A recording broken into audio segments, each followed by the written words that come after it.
Hello and welcome to the playoffs, my fellow football Americans, and to the analytics enthusiasts out there, with all due respect, please put the abacus down for a second and listen up here. I get it. Some people love math. A lot of us grew up with Good Will Hunting and The Beautiful Mind Guy as Oscar-winning action heroes. But small sample sizes be damned, of course, postseason QB wins are a real stat. You remember in Fight Club when Tyler Durden makes the other Tyler Durden embrace the pain instead of trying to wash it away?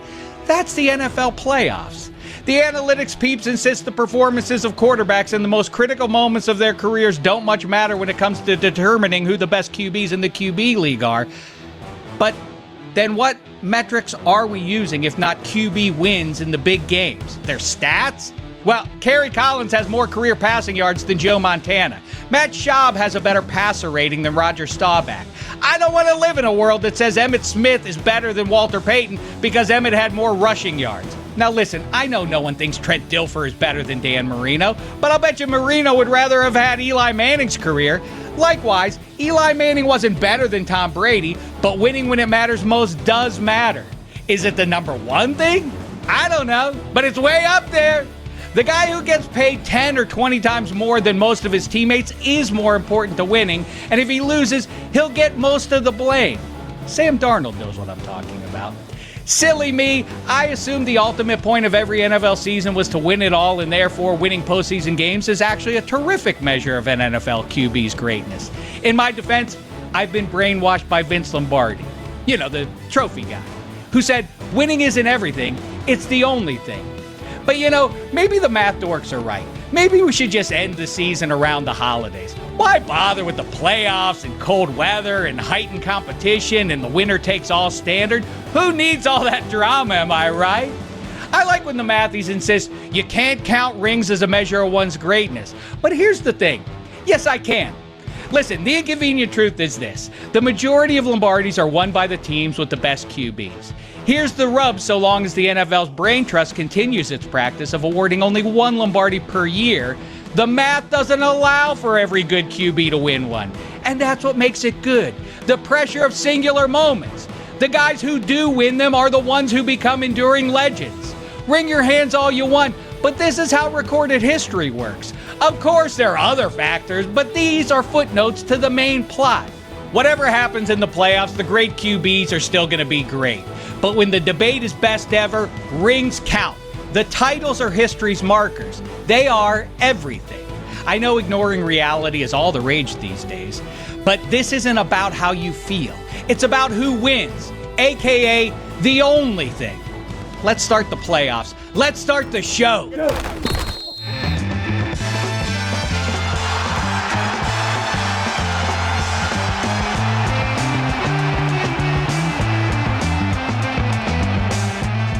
Yes, hi and hello. Welcome to the Wild Card Round. Welcome to Football America. We're presented by DraftKings. DraftKings, the crown is yours for 14 fan bases at least. These are the good times. Join us throughout this playoff ride. Subscribe.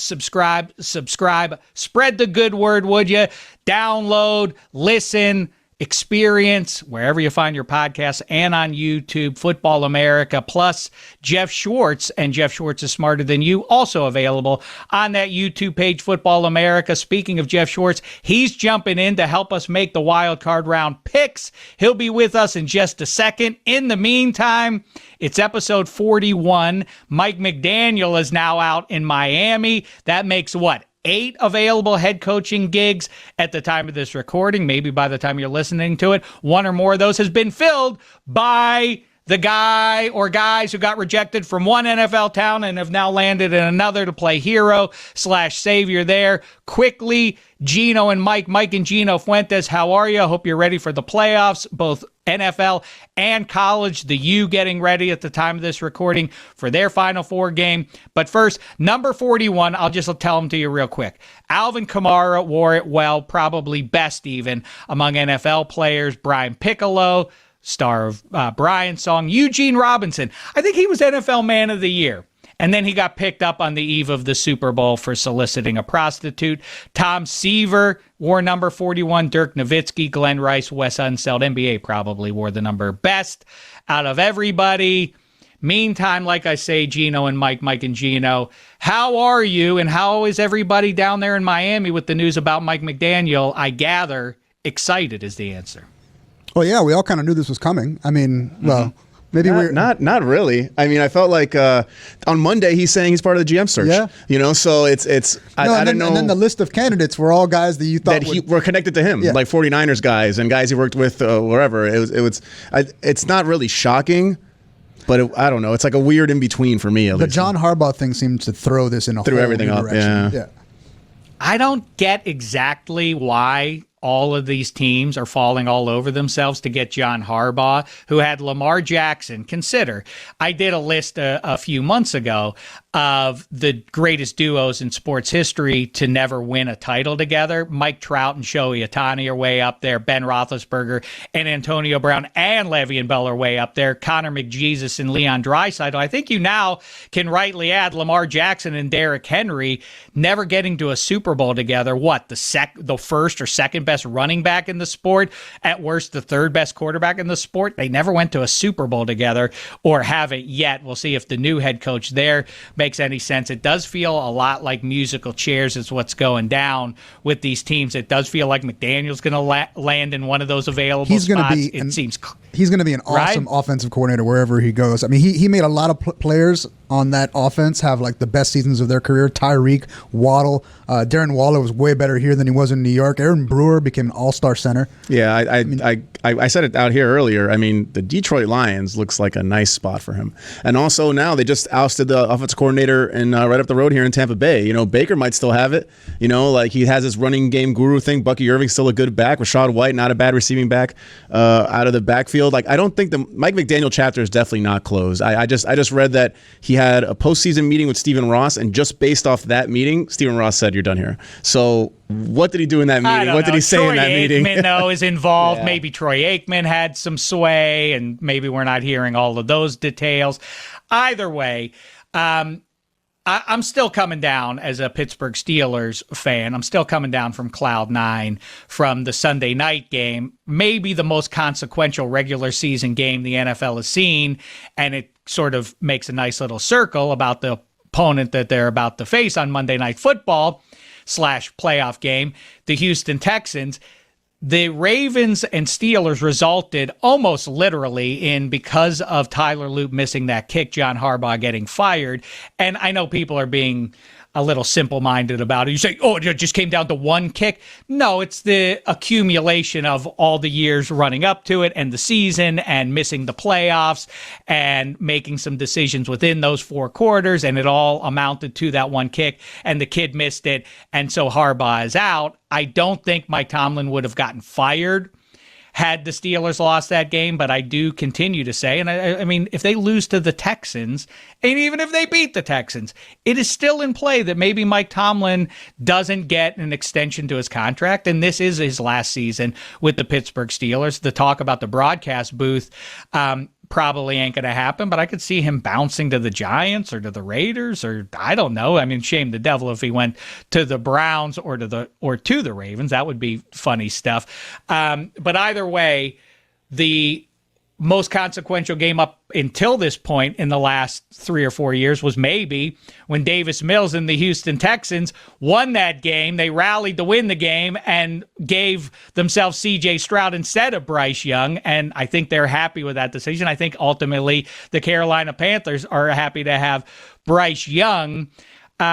You guys, obviously, I don't know if you were paying attention, but I was flapping my gums before I said hello to either one of you about the singular moments of these playoffs. Do you buy what I'm attempting to lay down when I say that I think that Dan Marino would rather have had Eli Manning's career? What do you guys say? Whose career would you guys rather have had? Oh, I'll take Eli Manning's career. You got the whole football family thing going for you. You beat Tom Brady twice. But that's a life thing. That's not a career thing. I mean, having a football family. I mean, the Marino thing. Yeah, forget the family crap. I don't know what Gino's doing. Super Bowl or no Super Bowl, Dan Marino is still considered one of the greatest to ever do it. Yeah, he's but a first ballot Hall of Famer. Do you know how much he hates hearing the fact that he never won a Super Bowl? To beat Tom Brady twice, I think he'd rather take Eli that. Manning. Eli Manning. He basically had 2 seasons. He just happened to get the Super Bowl win, both beating Tom Brady twice. Okay, cool. I don't know. I think being known as a Hall of Famer, one of the greatest to ever do it, like is Eli Manning considered like a New York Giants icon? Like is he Sure. Really? You think He so? should be. I mean, I think people think Strahan is more of like the one that he won is more of a thing, you know.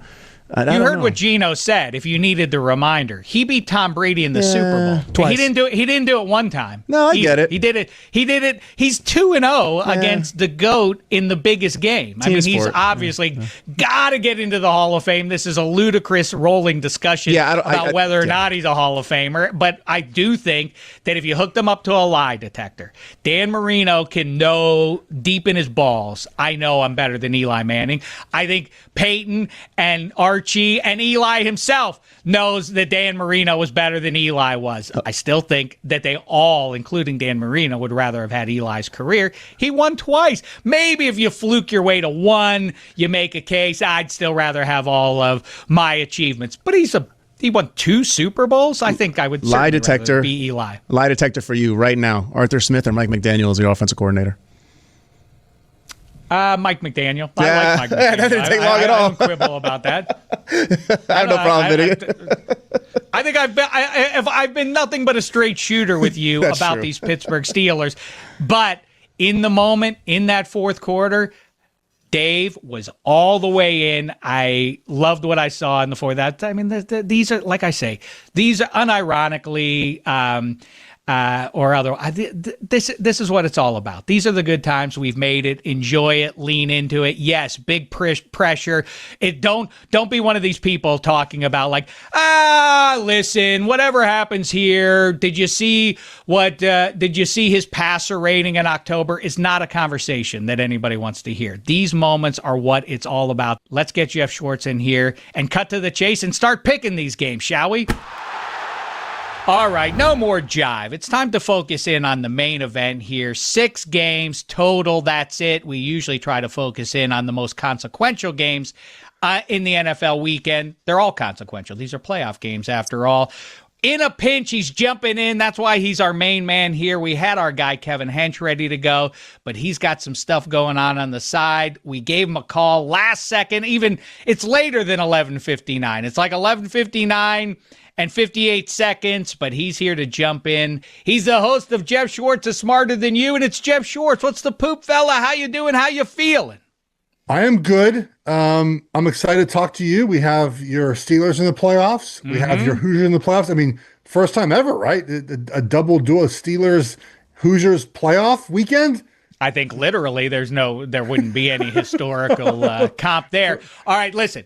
Let's save the college football talk for the back end here, because by the time most listeners hear us talking about it, they'll probably already know the results of at least one of those 2 games, maybe both of them. Let's focus in, like I say, on the wild card round in the NFL playoffs. Start us off, Geoff Schwartz, real quick, with who you think is going to be participating in Super Bowl 60. I'm already on the record, by the way. Broncos, Eagles, 17-1 at last check. Ooh, man. I think the Rams are winning the NFC. That's the one I feel strong. The position I feel strongest about. They've got to finish games better. It's been a bugaboo of theirs this season. They have not looked terribly good the last couple of weeks, but maybe just end of season fatigue. We'll see. They have the easiest game this weekend, which is important. The AFC, Dave, I've wanted it to be the Broncos for weeks. I've talked about them being the team. That bye is so important. It's so huge. One less game. They win one game, and they're in the AFC Championship game, right? Like, it's that simple for them. The problem is I just continue to not trust Bo Nix. I can't do it. And I can't believe I'm saying this team, but I think Jacksonville might be the best team in the AFC. And you have to basically go against all history of the National Football League to pick the Jacksonville Jaguars, but defensively, they're really good on defense. Trevor Lawrence has turned the ball over one time in the last 6 weeks, started to run the ball a little bit more now. So I think they beat Buffalo this weekend. They could end up hosting the AFC Championship game, which is certainly possible the way this breaks out, because AFC to me is very coin flippy in every game. So I will go Jacksonville. I'll go the Rams. Join me, Jeff. Join me. Venga. Let's go. The Jags. Venga. Come with me. I hated them all year. Now I have them in the AFC Championship as well. It's pronounced, Mike, I don't know if you know this, but it's pronounced Benga. The V is like a B. Yeah, I was just making that joke to Gino, and I was like, should I even say this? It like kind of connotes Pablo Escobar. I don't know if you want to be saying that around, but thanks for bringing extra light to it. I'm happy you could do that for me. Well, we've just tipped a couple of our picks here. Obviously, Schwartz is going to take the Jags, and I'm going to take the Eagles in the wild card round. Let's jump. Oh, there you go. Let's jump into it, and we'll start back to front Monday Night Football. I don't know how I feel about this spiritually. I don't like a game of huge consequence being shoved into Monday Night Football, then a short week for whoever wins it. Then again, as somebody who is rooting for one of the two teams playing on Monday, I think this is kind of ideal from a viewing standpoint. If your team plays first, the first game of the weekend and loses, now you feel like you got a gut punch. I always think back in 1992 as a Pittsburgh Pirates fan, when Francisco Cabrera and Sid Bream happened to the Buccos and the Braves went to the World Series. I missed almost the entire great 1992 World Series against the Minnesota Twins. I tuned in late to Game 6 and watched Game 7 because I was too sick in my balls still that the Buccos had lost in such heartbreaking fashion. If your team loses the first game of Wild Card Weekend, you feel like that you're so sick you have to find something else to do with yourself. Now I can watch all the games in front of it and anticipate, what if my team survives this weekend and makes it to the divisional round? You hear what I'm saying? I understand that, but I think in this situation you don't have to wait for a win. So you're in a good situation here for Pittsburgh where you get to just are you as a Steelers fan, are you excited you won that game? Like, I know, sure, you happy beat the Ravens, but now Tomlin's there for probably 4 more years. Like, you get 4 more years of Mike Tomlin now because you won that game where the other coach got fired. He might have been fired anyways, but the loser of that game got fired. Now Mike Tomlin's around for a long time. I was looking at that. TJ Watt has never won a playoff game. That kind of feels shocking to me. Like, it's been so long. I don't know, the Steelers voodoo, it happened against the Ravens. It could happen here, I think. It wouldn't shock me if Pittsburgh won, but I just think Houston, their pass rush and their defense, even with Metcalf back, isn't gonna really help Pittsburgh very much in this game. Well, to answer your question, yes, I'm happy that the Steelers won that game because in the moment you can't. I always used to say, we had this conversation, I think, 3 or 4 weeks ago. People used to ask me, what if Indiana and Pitt played each other in the Final Four in basketball or now in football? Which way would you go? And I said, well, that's not something I can tell you intellectually. I'll have to be in the moment and feel. My heart and my gut will guide where I come down on this sort of thing. It would be Indiana, by the way. You know what? I think it would have been. I think I'd be rooting for Pitt. No, I'll tell you why. I grew up a UCLA fan, same as you grew up a Pitt fan, right? Like that's my parents went to UCLA. Both of them went to UCLA. I thought in basketball I would root for UCLA instead of Oregon in big games, and you don't. I remember in 2007, UCLA came to Matt Court. They were ranked. Maybe even won in that game. And Oregon was in town. Oregon was in town. UCLA was in town playing Oregon. My dad came up for the game. I was having back surgery too. So we were both there and we went to the game, dude. And it was the most fun. And I thought I'd go in there. Like, maybe I root for no, you don't. You root for your school. You absolutely do. So I think you would root for Indiana. My particular childhood was spent at Pitt Stadium and Fitzgerald Fieldhouse. So was mine. I went to every UCLA home game from the time I was 5 to the time I graduated and went to Oregon. All I can tell you is I was way more nervous with, at the end of the first half in the Ravens game, way more nervous with 7.5 left in the game, way more nervous with 55 seconds left and so on than I've ever been during this Indiana Hoosiers run. And yes, I was prisoner of the moment. All my larger concerns, long-term concerns were washed away for then. And I think that they will return if the Steelers lose this game. All the talk about Mike Tomlin is now safely back for the next 4 or 5 years. I don't necessarily think that's the case. Let's see what happens. If they lose, a home playoff game, they're right back, and Mike Tomlin is right back with all the concerns that existed in front of that Ravens game. And so he may well wind up not fired like John Harbaugh, but may take himself out of the mix, however you want to couch it. I wouldn't be surprised if that's the way it turns out. Now, matter at hand. Houston Texans, Pittsburgh Steelers, home team at the time of this recording, catching 3 points. Total is 39.5. Whenever I think of the Texans and the Steelers, I'm reminded of the 0-2 game, the first in Houston history. Their quarterback, rookie David Carr, goes 3 of 10. Oh, this is the whole game, you understand. I'm not talking about one quarter or one drive. David Carr goes 3 for 10 for 33 yards, whereas his counterpart, Tommy Maddox, in the weirdest Steeler season until this season, Tommy Maddox throws for 326 yards. Pitt runs for 128 yards. The Texans had 37 rushing yards on 26 attempts. The Steelers win the time of possession 2-1. Final score, Texans 24-6. It's the most impossible box score you've ever seen in your life. Anyway, rear view mirror stuff. Said several times over the last 3 months, Jags were going to win the division based on how the schedule set up, and they are playing very well. But the Texans were and are shaping up as the AFC's best overall team. Their defense is mighty. Rodgers is night and day based on the pass rush that he is facing. You saw that Browns into Ravens. Nevertheless, I like the vibe. I like the vibe going there, and I'm a prisoner of the moment, like I already said. Provincial Dave says Pittsburgh Steelers 20-18. Take that, Schwartz. I'll tell you this though, the Steelers voodoo, man, alive and well. That Watt interception, they're like, there we go, there it is, right there, pushing the kick to the right at the very end for no reason. Steelers voodoo, that stadium, home underdog, man, like that's right where Pittsburgh wants to be. I do worry about the Houston offensive line. It's not their strong suit, but Pittsburgh is interesting. Pittsburgh doesn't pressure the passer a ton, but when they do, they turn it into sacks. Like it's either like a feast or famine type situation for them. So can they basically get after Stroud, right?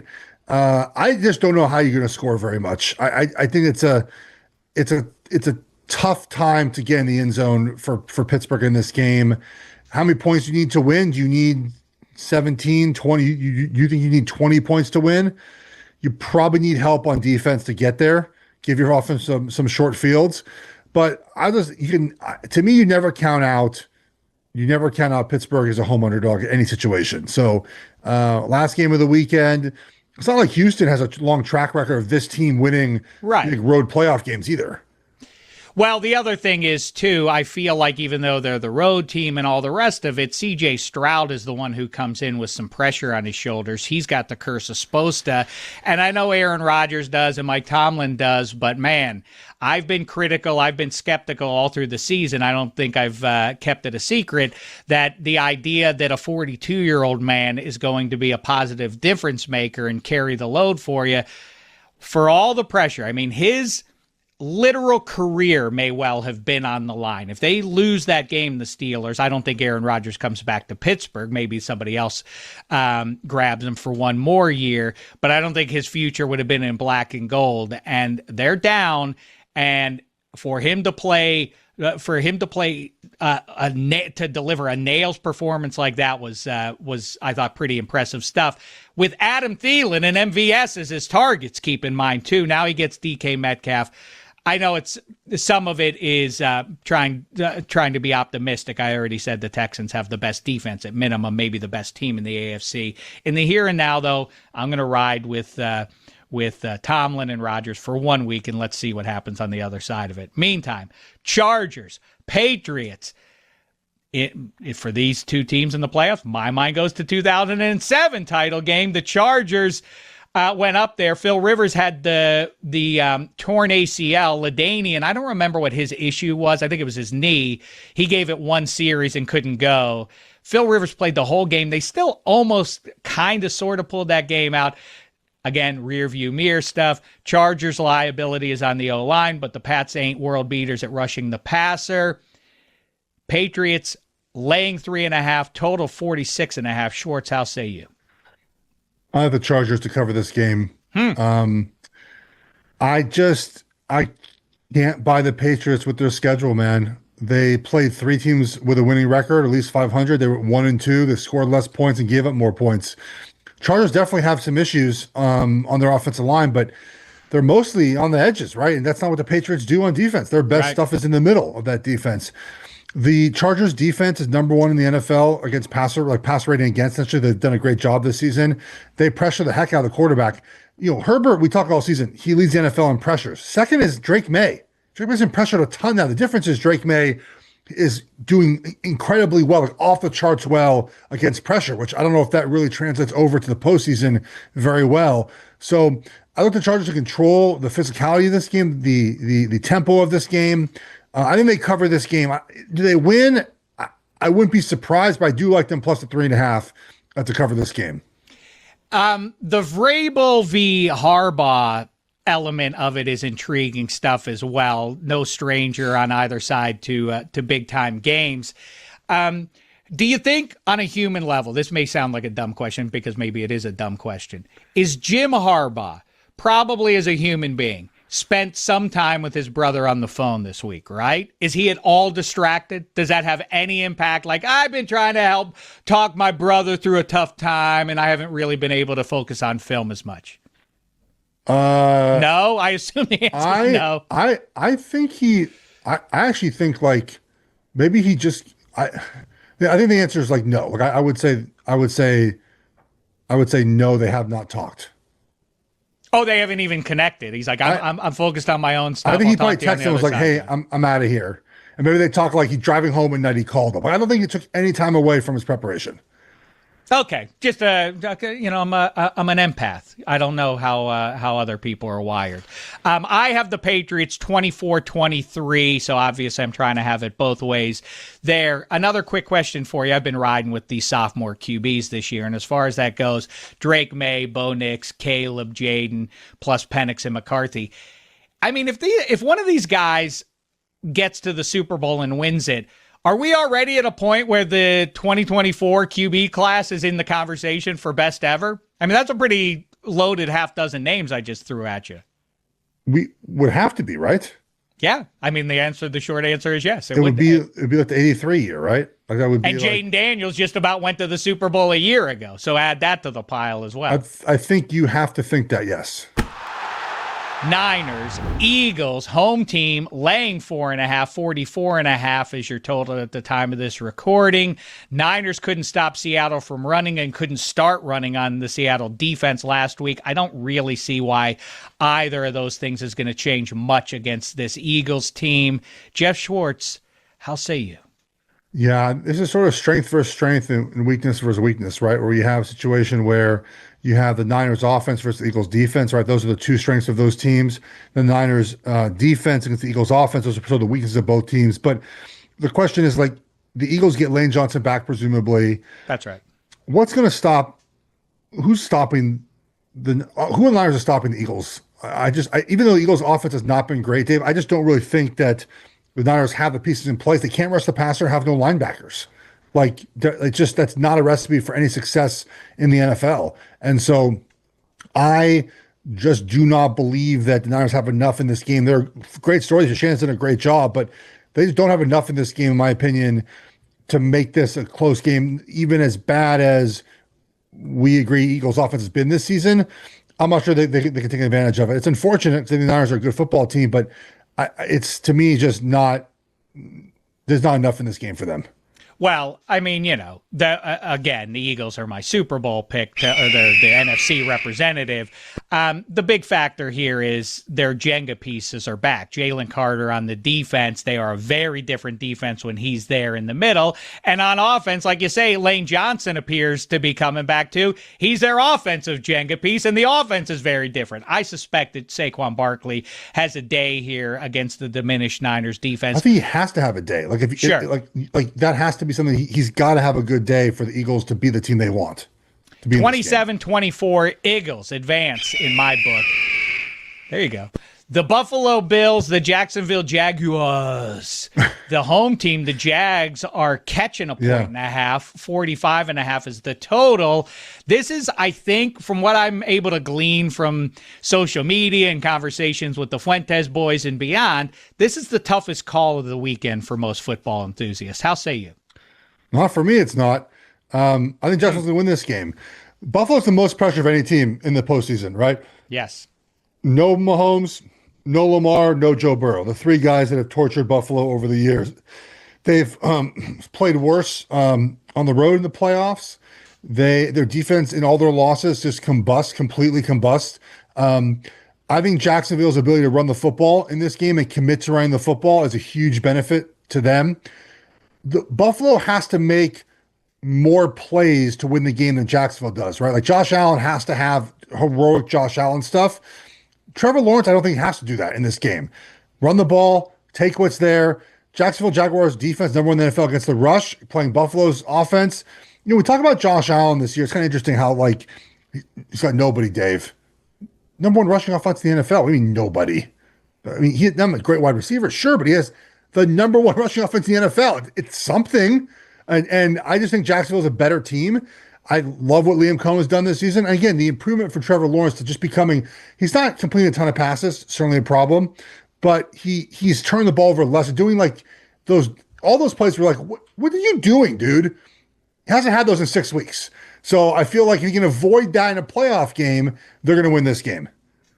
When you see what Liam Cohen has done in one season with Trevor Lawrence and Ben Johnson has done in one season with Caleb Williams and so on and so forth, it's remarkable to me that the first thing you hear as soon as John Harbaugh gets fired, literally 28 seconds later, like, oh, a half dozen other teams want him desperately. Why do you want the retread? Don't you? What would the Steelers do if they fired Mike Tomlin? Go and get one of those clever OCs out there. They're obviously the straws that stir the drink at this point, clearly. Well, I think here's the issue, Dave, is that this year there's not a great group of those coaches.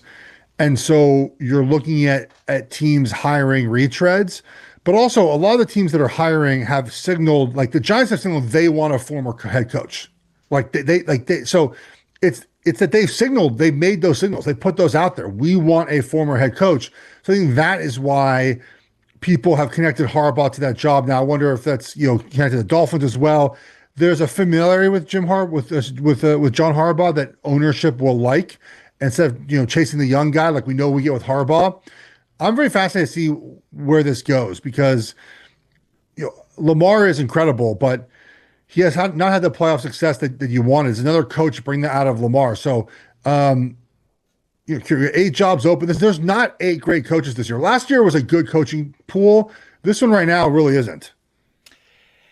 I hear you, but the thing that's funny about this particular retread head coach, John Harbaugh, I don't understand the comps to Andy Reid. I get the notion of like, maybe things run their course and Andy Reid start fresh. Went to 5 NFC Championship games. Andy Reid is also an X&O guy by definition. He's a QB whisperer. John Harbaugh is sort of like a foreman on the work site. He does a good job of managing all the different elements of the game, but he's not I don't think he's a difference maker, and I think he's going to find a very different reality from the stable Baltimore organization if he goes to play a place like, say, Cleveland. I don't think that's going to work out for either side of things if that winds up happening. Either way, Cursa Sposta is on the road team, as you say, for this game in Duval County. The Bills have to win it. I think McDermott is coaching for his future. I wouldn't be surprised. You talk about experienced head coach. Maybe he winds up with the Giants by autumn of 2026 if they don't win this one. I don't think Allen's going to drag him to the Super Bowl. Jags have the better team, and in fact, their quarterback is playing better than the reigning MVP. All that being said, I'm taking the Bills on the road here. I just got a hunch about the history of Josh Allen. I think he gets to the divisional round. We'll see what happens after that. And logic or illogic, we move on to the Packers and the Bears. We've talked about trying to beat the same team 3 times in a season. The Bears are the home team. They're plus 1.5. 45.5 is the total. Geoff Schwartz, choose. Well, they split the season series, right? The Packers won the first game. Remember Caleb? Oh, that's right. That's right. Yeah. I also look. So on the rematch thing, quickly, people love to throw like, the losing team, it's easier for them. No, I if a team wins twice in the regular season, they're probably better.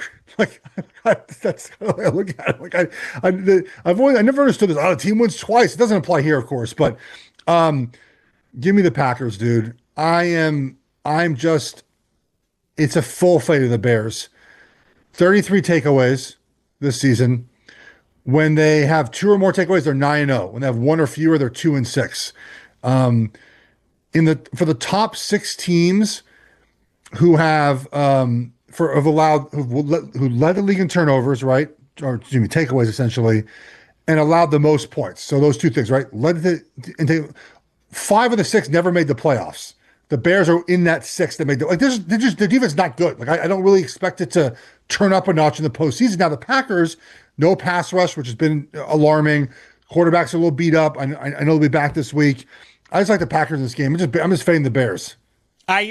That's sort of, I'm not applying any specific logic beyond Jordan Love has been there. He's got something to prove here. He's coming back. What I don't get is, I'm taking the Pack 30-28 here. I don't understand about the LaFleur is going to get fired talk. Do you see what he did with Jordan Love? Did you see what he's done with Malik Willis? What are we talking about, everybody? I don't buy it either.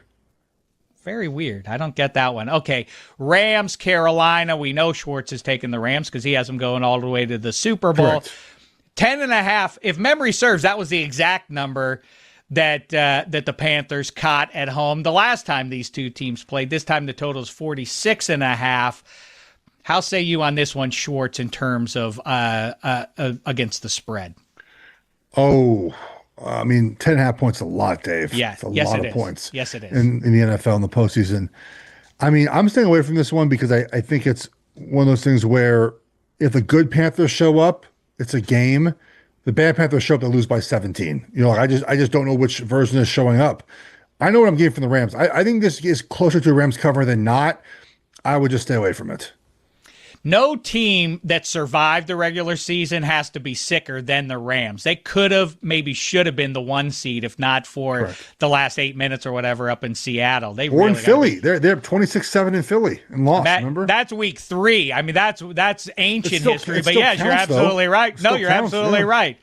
It is wild. 10.5 against the team they lost to in that exact same stadium about 6 or 8 weeks or so ago. It's loco, but I'm going with the Rams to win outright. 26-18. That's just too big a number for a playoff game. I mean, I don't like a double-digit favorite in the regular season. I definitely don't like it in the postseason, but I think you're ultimately right. It's a stay-away game. And last thing before we let you go, we appreciate you jumping in to help us out last second. And like I say, a lot of people listening will already know the results of the 2 college football Final Four games, but let's hear your picks here and see how close we can get. In fact, if you'd like, let's pretend like we've already seen them too. Let's talk in. Let's do it as though it's already settled, and we'll start with Oregon. IU, the Hoosiers, -3.5, 47.5 is the total. Geoff Schwartz wearing Ducks gear. I mean, if we're talking about like it's already done, I'll see the Crew in Miami in a couple of weeks to watch Oregon play Miami in a national championship game. While I watch Mario Cristobal, Dan Lanning that would be a very toxic internet game, by the way, between Miami fans, Oregon fans. Look, I think Miami wins, by the way, so we're not going to spend time on that. Let's talk about our game here. What a stupid, this tournament is undermined. I know I said this earlier in the week, but I didn't say it to you, Schwartz. We texted about it on the side. They're like, this is the greatest tournament. This tournament is so great, so intense. The Ole Miss coaches may not show up for it. What are we talking about? It ain't that intense. And also, too, like, you better win the U. You're playing the other team doesn't even have coaches. The funny part too, like Indiana's already secured their roster for next season in the same week as they're playing a semifinal game, and Oregon lost like their entire secondary and running back room to the portal. So like that's awesome. Look, I think in this game, I feel like I know I'm getting from Indiana. I feel like I know what that team is right now. Oregon's got to play better on offense, and it's a lot of self-inflicted mistakes. And I went back and watched the first Oregon-Indiana game. It's like we drop a pass on 2nd and 7 that would have got us inside the 10-yard line. I mean, that we go 14-10. Like that's a big difference in the game, right? Instead, I think we kicked the field goal on that drive. Dante Moore just not throwing the ball when he's supposed to. I mean, there was just a lot of stuff in that game that kind of frustrated me. You make the case Indiana didn't play their best game offensively. That's certainly fair. They threw a pick 6 and whatnot. They only 340 yards. If we go up 340 yards again, I'll take it, Dave. I'll be like, sweet, that's awesome. So that's my biggest question is like, what do we get from the Oregon offense? Do we get a kind of sloppy, consistent performance we've had against better teams, or if they play their best game of the season, we probably win, but they haven't done that against better teams. They haven't done it against Iowa, didn't do it against Penn State, didn't do it against Indiana the first time, and didn't do it against Texas Tech. So for the 5th time, we need to have like the best offense we've had all season. Can we do it? Absolutely. The sim pressure stuff. I mean, Indiana ate us alive on sim pressures. The case against Indiana is not even almost like a football thing per se. It's like, is Indiana going 16-0? Because a team going 16-0 this season, is that really going to happen? Are they going to win every single high leverage moment the entire season? Right? Like those are not like non-football things per se that have to go Oregon's way, I think, for them to win this game. Because Indiana is so efficient at what they do. And it's just hard to beat a team like that. They make no mistakes. They don't turn the ball over, don't have penalties, don't do dumb stuff, don't blow coverages, don't have offensive line issues. So it's a very tough team to play, Dave. I think if everything goes the way I said it can go for Oregon. Yeah, Oregon can win the game. If they don't play on clean offense, we're not going to win. Well, a lot of good defenses are showing up, or at least 3 good defenses are showing up for this Final Four. I'll ride with the Hoosiers. I'm rooting for you, except I have many dozens of people I'm rooting for on the IU side. You don't have to root for me. I don't. I'd like you to be happy. I'd like you to be happy. That's all. I hope you lose. All right, screw. I hope you lose too. You should hope I lose. Last thing is before you go. This is not something a stable, sober NFL franchise would do. The Ravens are not going to hire Kurt Signetti. But if you're the Raiders. The Raiders, yes. This would be, I think to me, like this is crazy kind of thinking and all of that. But in this case, this is a perfect Mark Davis kind of thing to do. But I think this one would actually have a chance of working out. Sig isn't going to be afraid. He's like, wow, they're a dumpster fire, the Raiders. Like, do you see what he did in Indiana? They have no history. He turned them around right quick. And Fernando, to me, does present, as in the right situation, a legit NFL star QB, a high-end quarterback, top 10, top dozen quarterback. With his college coach, I think, again, I know it's not something that teams that have an eye towards the long term, and we hope this guy's going to be around a dozen years from now kind of thing in what you're looking for in a head coach. I don't think that's the Raiders' approach to things, and I think it would work if they did it. I just don't know if they'll actually follow through. How say you? I think that's the report that Sig is getting like 12.5 now, the reduced contract, or he's up for a bonus of some sort. I mean, the Raiders will pay him like 20. I mean, if money is... I think at this point, Signetti doesn't feel like he wants the NFL as an end game. Like there are younger college coaches that have always looked toward the NFL as an end game. I mean, Dan Lanning's talked about it. Like at some point in his career, he wants to go to the NFL. Chip Kelly went to the NFL. Spurrier went to. I mean, we've had younger coaches make that jump. I don't think Signetti at his age is like, I want to go be an NFL coach. It didn't feel that way to me. And why leave now? You get the support from Mark Cuban. You get the support from the administration. They're all in. You're getting the players you want out of the portal. Like, this is not the time to leave, in my opinion. Struggle Iron's hot. I get it. That's my thinking is you could convince yourself we ain't ever repeating what we've just done season. We may as well leave while the getting's good. It's probably unlikely Indiana's back here next season. It's unlikely Ole Miss is back here. Miami loses a ton. That's something about Oregon. Oregon, we're not going to lose a lot. We're going to have a lot of guys come back. Like, I feel a little comfortable in saying I think we'll be back next season in the same spot. But you still want to win, of course. I'd rather win now than never win. But I think Indiana, Signetti, like, you look at it as like, this is our year to do this. Now, next year, you bring in Hoover, all that stuff, but it might not work out quite as well next year. Sure. Last thing here. We have seen 2023 Michigan, 2024 Ohio State, and now 2025 Indiana. They're old as shit, man. Like, they are super old. Indiana has, out of 11 starters in offense, one is younger than four years in college football. I think defense is 3 guys that are 3 years, and the rest are all 4, 5, 6-year guys. Michigan was old. Ohio State was old.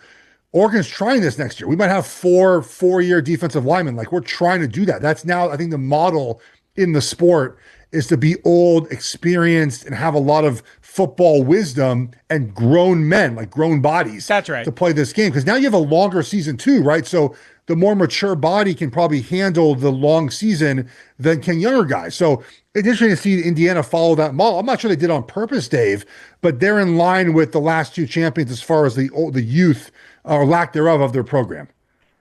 I hear you, and they did, bottom line is load up real good, so the bridge in the next season is strong enough that I think that would be a deterrent for Coach Sig to walk away from that, because it's not just a QB. They did really add some nice pieces there for next season. Anyway, listen, in the here and now, bad luck to your team. I hope they lose. Good. I wish hope you lose too. I wish them nothing but the worst out there Same. on the field, and really appreciate you jumping in, and hopefully we'll talk on the other side of it in the next few days. Geoff Schwartz is smarter than you. Make sure you're checking it out, everybody.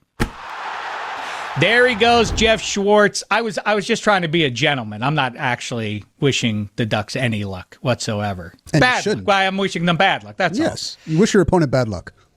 That's right. That's right. And I wish the U good luck, bad luck. I don't know. I hope to see you in Miami a week from Monday. For Fernando invading or returning the prodigal son to play the U and having all of his hometown pals root against him. I don't know. As a Hoosier fan, do you prefer Ole Miss in the championship?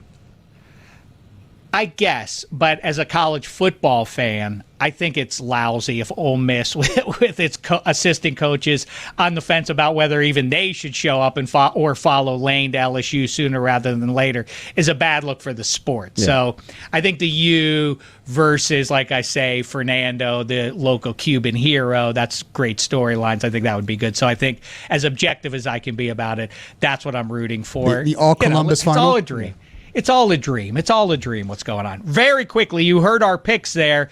Mike Fuentes, which game are you most confident in who's going to win it? I assume Rams?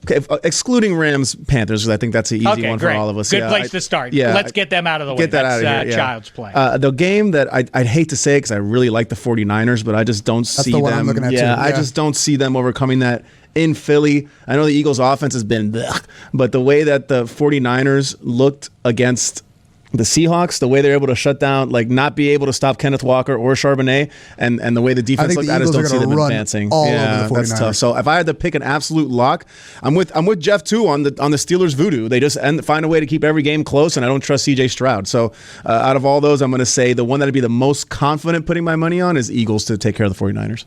How about least confident, Gino?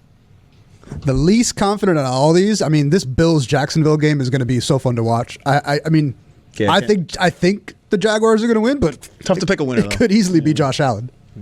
All right. Part of the fun this weekend and going forward is playing the Pick Six presented by DraftKings. DraftKings, the crown is yours. Here are half dozen names. As if you are new to the way we approach this, I'm a simple-minded person. I just try to pick touchdown scores. I don't try to focus on the yards, but those are available to you as well. At DraftKings, I'm going to start with players who are going to score more than half a touchdown. And I bring this up because it's impossible to score half a touchdown, so they'll score at least a full touchdown. I'm going with Kyren Williams, Puka Nacua. You can tell I'm on the Rams based on that. Saquon, like I say, should have a day against the Niners. You saw how they handled or didn't handle the Seahawks running backs. Saquon is superior. I think he finds the end zone. James Cook has been a touchdown maker all season long. That will continue. And then in the throwing department, 2 touchdown passes or more. Matthew Stafford, Drake May. How say you, Mike Fuentes or Gino Fuentes? Any swap outs? So I love Puka as a receiver. I just don't feel like he catches a lot of touchdowns. He'll probably catch even less with Devontae Adams back. So that's probably the one I'm looking at. I also really don't love Drake May for 2 touchdowns because the Chargers secondary, pretty good. So here's the thing about who I'd pick. I take Josh Allen to score anytime touchdown. That means he's going to rush one in. Josh Allen's best statistical games, he's throwing a touchdown and rushing a touchdown, and those are usually the games that he really has to battle in. He's going to have to battle in this Jags game. So I'm going to say that Josh Allen gets a rushing touchdown against the Jags. And you're taking the Jags to win the game. I am.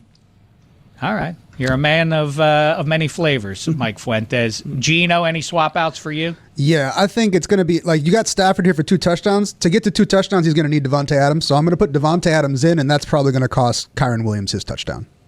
All right, there you go. Follow us or come up with your own half dozen names. The important thing is to play the pick 6 with DraftKings. DraftKings, the crown is yours. And now we've told you what we think is going to happen in the wild card rounds. Now it's on you to enjoy the wild card rounds. Unless your team is in it, you're going to be nervous as balls all weekend long. I know I'm going to be. Try and enjoy it a little bit. These are the good times, everybody. We'll be back on the other side of most of the wild card round and round 2 of the college football playoff to get you right for Monday night and beyond, the divisional round and the rest of it. Until then, for everybody on Football America, thanks so much, my fellow Football Americans. It's been a thin slice of heaven.